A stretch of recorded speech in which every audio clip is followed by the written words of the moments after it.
मामले में अब ईडी नवीन रोहरा उर्फ जमालुद्दीन से पूछताछ कर रही है। ईडी को 4 दिन की नवीन की रिमांड मिली थी। रिमांड समय 8 अगस्त को समाप्त हो रही है। ऐसे में नवीन से लगातार ईडी के जो अधिकारी हैं, जो 3 सदस्यीय टीम है, वो लगातार पूछताछ कर रही है। हम इस समय ईडी कार्यालय के बाहर मौजूद हैं और नवीन से लगातार पूछताछ की जा रही है। कहा यह जा रहा है कि अवैध धर्मांतरण मामले में जो विदेशी फंडिंग हुई है, उसकी कड़ियाँ कहीं न कहीं अब खुलने लगी हैं।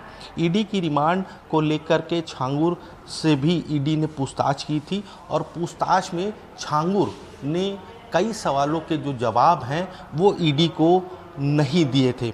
ऐसे में ईडी ने अब नवीन की रिमांड ली है और नवीन से भी लगातार पूछताछ की जा रही है।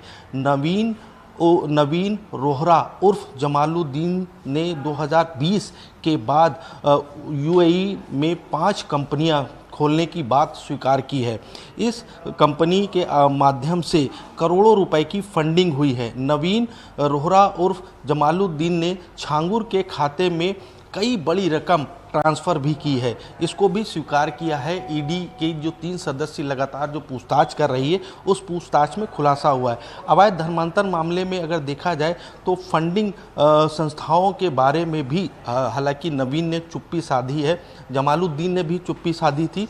अब जिस तरीके से बैंक खातों में विदेश से आए रकम को लेकर के पूछताछ की जा रही है, छांगुर के गिरोह के खाते में आई रकम कहां से आई है, किस तरीके से उसका प्रयोग किया गया है, इसकी भी जानकारी ईडी जुटाने में लगी हुई है।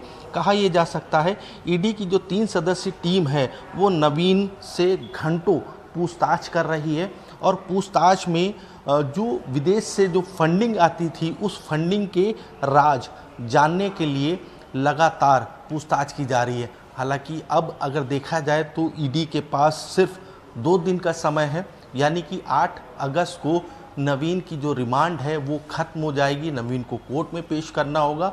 इससे पहले अगर देखा जाए तो छांगुर से भी ईडी ने पूछताछ की थी, एटीएस ने पूछताछ की थी, एसटीएफ ने भी पूछताछ की थी। छांगुर की जो महिला सहयोगी है नीतू उर्फ नसीर, उससे भी पूछताछ की है। हालांकि एटीएस की पूछताछ में नीतू ने भी कई सवालों के अभी जवाब नहीं दिए हैं। ईडी ने छांगुर की जो संपत्ति है, यानी कि अगर देखा जाए तो एक साथ 15 संपत्तियों पर छापेमारी की थी और वहाँ पर जो दस्तावेज मिले थे, उन दस्तावेजों के आधार पर छांगुर से पूछताछ की गई और अब जो छांगुर का सहयोगी है नवीन, उससे भी पूछताछ की जाती है। फिलहाल अब देखना यही होगा कि अब जो समय सीमा जो धीरे धीरे खत्म हो रही है, यानी कि अब 2 ही दिन बचे हैं ईडी के पास, यानी कि 8 अगस्त को ईडी कोर्ट में नवीन को पेश करेगी। लेकिन उससे पहले नवीन कौन कौन से जो राज जानता है छांगुर के बारे में, वो राज का किस तरीके से पता ईडी लगाती है। लखनऊ से आशीष कुमार वर्मा, प्राइम न्यूज़।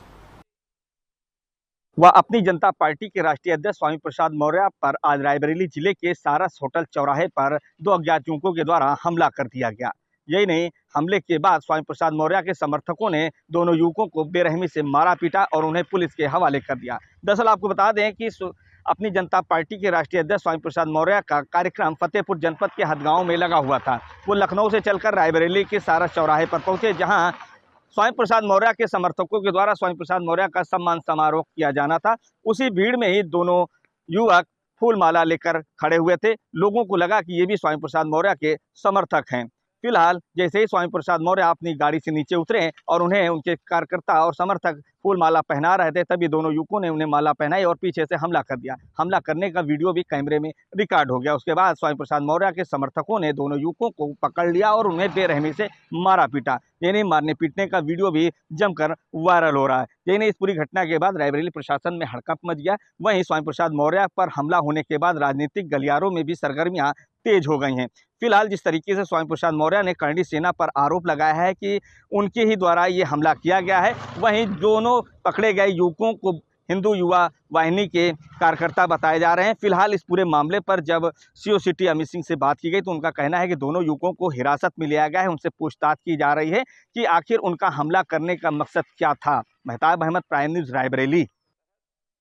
दादर के कबूतर खाना परिसर में आज सुबह तनावपूर्ण स्थिति बन गई। कबूतर खाने को लेकर चल रहे विवाद के बीच पुलिस और जैन समाज के कुछ लोगों के बीच हाथापाई की घटना हुई। बताया जा रहा है कि कबूतर खाना बंद करने के आदेश के विरोध में जैन समाज के कुछ लोग मौके पर जमा हुए थे। पुलिस ने प्रदर्शनकारियों को हटाने की कोशिश की, जिसके दौरान दोनों पक्षों में तीखी नोकझोंक और धक्का मुक्की हो गई। घटना के बाद इलाके में भारी पुलिस बल तैनात कर दिया गया था। भारी पुलिस बल तैनात के बावजूद स्थिति को काबू में कर लिया गया। जैन समाज ने प्रतिनिधियों का कहना है कि कबूतर खाना उनकी धार्मिक आस्था से जुड़ा है और उसे बंद करने के फैसले का विरोध जारी रखेंगे। वहीं पुलिस का कहना है कि वह सिर्फ कोर्ट और प्रशासन के आदेश के पालन कर रहे हैं। इस घटना के चलते दादर के आसपास यातायात प्रभावित हुआ और स्थानीय लोगों में भी अफरा तफरी का माहौल देखने को मिला। प्राइम न्यूज़ के लिए सुनील वैद्य, मुंबई। उत्तरकाशी की थराली में आई जल प्रलय के बाद लगातार ऑपरेशन चलाया जा रहा है रेस्क्यू का। आपको बता दें कि उत्तराखंड सरकार चाहती है किसी तरीके से जल्द ये रेस्क्यू ऑपरेशन पूरा हो और जो जिंदगियों की जान जो फंसी हुई आफत में है उनको बचाया जा सके। हम इस वक्त मौजूद हैं जो यहाँ पर हेलीपैड पर, आपको दिखाना चाहेंगे ये हेलीपैड की तस्वीर है कि सभी लोग यहाँ पर देखिए कि चॉपर्स को रेडी किया जा रहा है। इसके अलावा आप जो दृश्य देखेंगे एनडीआरएफ की टीम स्टैंड बाई में है, वो पहुंचने का प्रयास कर रही है। आप देखेंगे वहां पर एक हेलीकॉप्टर और है, जिस हेलीकॉप्टर में सारे इक्विपमेंट्स रखे जा रहे हैं और जिस तरीके से जल्द ये रेस्क्यू ऑपरेशन चलाया जाए और ये जो महाप्रलय है इसमें जो लोग दफन हो गए हैं मलबे आने से उनको किसी तरीके से बाहर निकाला जाए। हम आपको दिखाना चाहेंगे, देखिए ये जो पैकेट है राहत सामग्री के, इन पैकेट्स को भी रेडी कर लिया गया है और इन पैकेट्स के माध्यम से वहां पर डाला जाएगा। चूंकि मुख्यमंत्री खुद हवाई सर्वेक्षण करने के बाद उन्होंने कहा है कि इस रेस्क्यू ऑपरेशन में भारतीय सेना, एनडीआरएफ, एसडीआरएफ, आईटीबीपी, इन सबकी जो विंग्स हैं इन सबको शामिल किया गया है।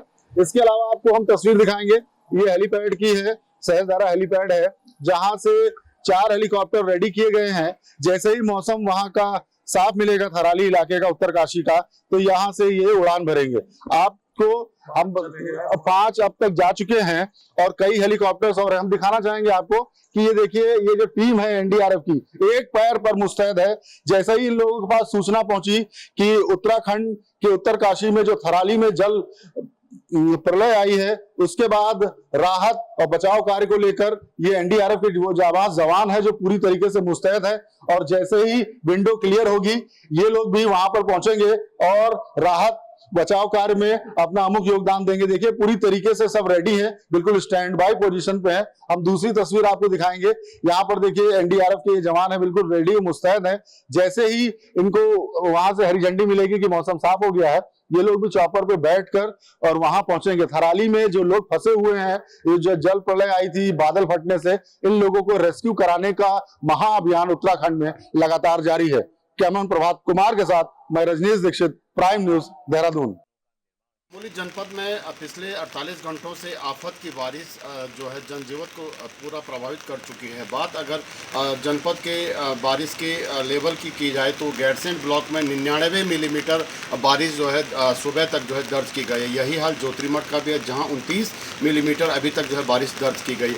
अगर राष्ट्रीय राजमार्ग की बात की जाए तो बद्रीनाथ राष्ट्रीय राजमार्ग खमीड़ा से लेकर के पागल नाला और कंचन नाला तक लगातार बाधित हो रहा है, जिसके चलते बद्रीनाथ धाम की यात्रा देर सायं से जो है कल रात से जो है बाधित चल रही है। हालांकि तीनों स्थानों पे जो है हाईवे को खोलने का काम जारी है, लेकिन सबसे मुसीबत का सबब जो है मलारी नीति राष्ट्रीय राजमार्ग हुआ है, जहां जो है सालदार और रेणी के समीप भूस्खलन के चलते रोड जो है काफ़ी क्षतिग्रस्त हो गया, जिसके चलते नीति घाटी का संपर्क जोशीमठ से टूट गया।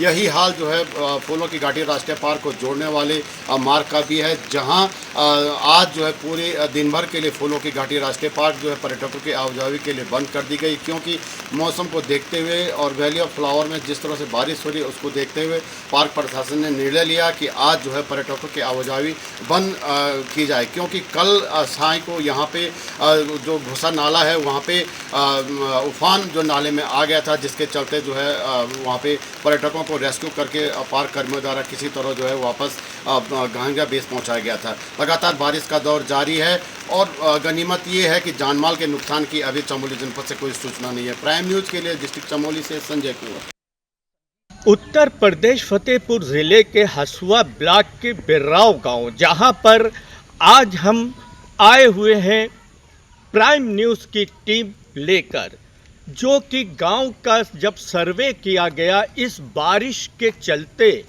तो गांव मूलभूत समस्याओं से घिरता नजर आया। चारों तरफ पानी ही पानी और बोदा, इसके अलावा कुछ देखने को नहीं मिला। यहाँ के ग्रामीण और यहाँ के बच्चे जो कि स्कूल शिक्षा के लिए जाते हैं, इसी बोदा युक्त रास्ता से होते हुए जाते हैं। ग्रामीणों की अगर मानी जाए तो उनका कहना है कि प्रधान से लेकर प्रशासन तक हमने आवाज़ लगाई, लिखित प्रार्थना पत्र दिया, मगर अभी तक हमको सिर्फ आश्वासन ही मिला। और यही नहीं, जिनके घर इस वर्षा के कारण गिर गए, उन्होंने जब यहाँ के लेखपाल को फ़ोन किया तो ग्रामीण और जिसका घर गिरा उसने ये बताया कि लेखपाल ने कहा कि हमको लिखित प्रार्थना पत्र ब्लॉक पे लाकर दो। आखिरकार जिम्मेदारी लेखपाल की बनती है कि जो घर गिरा उस घर को देखने की और प्रशासन को जानकारी देने की। इन ग्रामीणों को मूलभूत समस्याओं से कब उभर कर बाहर देखा जा सकता है, ये तो आने वाला समय ही बताएगा। कैमरामैन अजमी के साथ मुमताज़ अहमद, प्राइम न्यूज़ फतेहपुर। पहाड़ों पर बादल फटने के बाद इसका असर संभल में देखने को मिला है। संभल में गंगा उफान पर है, गंगा में बाढ़ आई है और गंगा में बाढ़ आने से 24 घंटे की अगर बात की है तो 24 घंटे में 50,000 जल क्यूसेक की जो मात्रा है बड़ी है।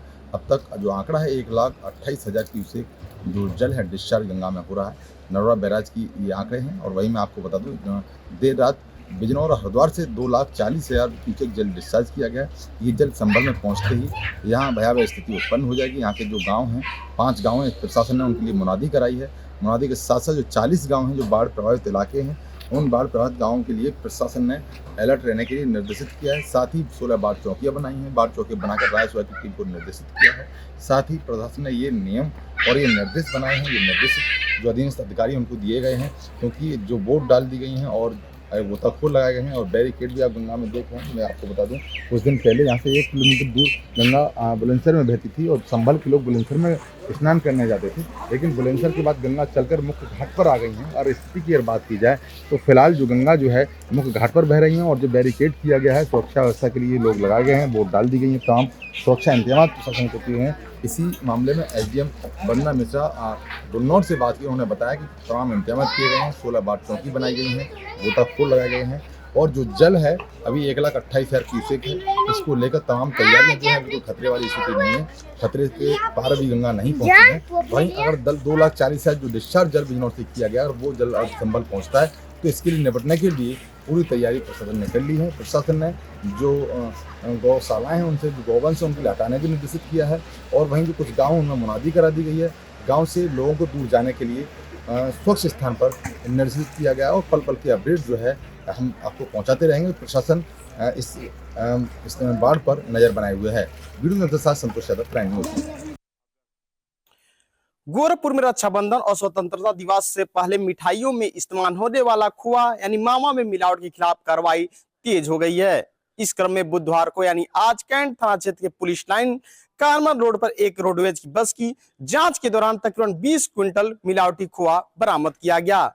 यह खोआ कानपुर से गोरखपुर लाई जा रही थी। जांच की निगरानी में खुद रोडवेज के आरएम लव कुमार कर रहे थे और उन्हें त्योहार के मद्देनजर खाद्य पदार्थों में मिलावटी की आशंका थी, जिसके तहत यह चेक इन की जा रही थी। बस के कंडक्टर से पूछताछ से पता चला कि खोआ कानपुर से लाया जा रहा था। इस पर उन्होंने खाद्य सुरक्षा विभाग को लेकर तत्काल सूचना दी। मौके पहुंचे फूड विभाग की टीम ने जब मावे की गुणवत्ता जांचने की कोशिश की तो उसका कोई दावेदार सामने नहीं आया। संदेह के आधार पर खाद्य विभाग की टीम ने खोआ को अपने कब्जे में लेकर कलेक्ट्रेट परिसर स्थित कार्यालय में भेज दिया, जहां इसकी विस्तृत जांच की जाएगी। वहीं assistant commissioner food doctor Sudhir Kumar Singh ने बताया कि प्रथम दृष्टया खोया अधमोनक और मिलावटी प्रतीत हो रहा है। जांच रिपोर्ट आने के बाद संबंधित व्यक्तियों के खिलाफ कानूनी कार्रवाई की जाएगी। इस कार्रवाई से साफ है कि त्योहारों पर मिलावटी सक्रिय हो जाते हैं, लेकिन प्रशासन भी अलर्ट मोड पर है और इस तरह से मामले पर सख्त निगरानी की जा रही है। कैमरा पर्सन जय प्रजापति के साथ अभिषेक सिंह, गोरखपुर।